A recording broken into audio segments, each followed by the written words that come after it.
Hi guys! Maayong hapon na po. Alas 4 na po ng hapon. So ngayon, I will content the tanom the vegetable. Ang content for today is about my garden and my front of my house. In the house.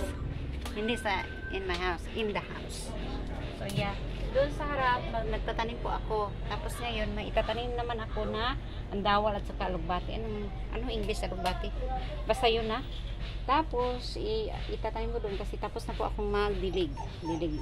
Kunti lang naman yun, pero kunti-kunti na siyang dami. So, ayan. Nag-ano na ako. Di na kamaw! Nag-ano na ako guys. Naglungag or tawag to. Nagsaing sa Tagalog man. Nagsaing na ako guys para ulam na lang ang lulutuin ko mamaya pagkatapos ko na magtanim. So saan na ba yun? So ayan guys, andito na yung ano ko. No edit po ito didiretso po ito kasi maubusan ako ng time pag mag-edit pa ako. Hindi pala. Maubusan ako ng minutes at saka hindi siya ma-edit. So I will follow the rules. I will tanom the alugbati at saka andawal at saka alugbati. Ay, ito na po siya. So ato na itanom kuha na to dito kanil. Layos na siya guys ba din. Ato na yung butangan sa tubig guys pagkahuman. Kunti lang naman to guys pero marami na sila. Marami na po silang tanim. O, diba? So, yeah. Magtatanim tayo. Tapos, tingnan natin kung ma-okay pa ba ito. Okay, tara.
Ayan, tapos na. So, diligan na natin.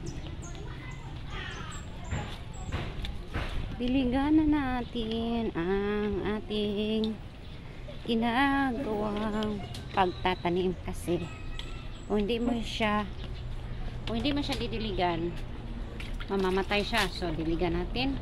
Isa guys ha. Ang hugas ako guys. Ay, nahulog pa pala dito.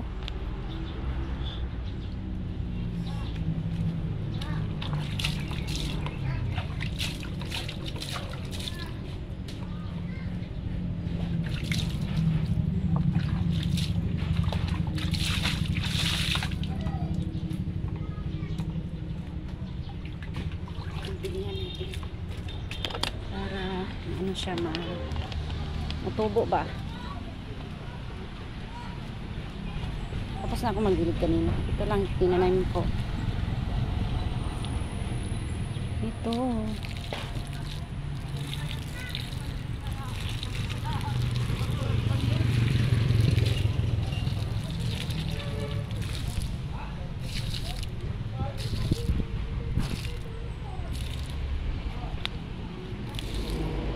Tapos na.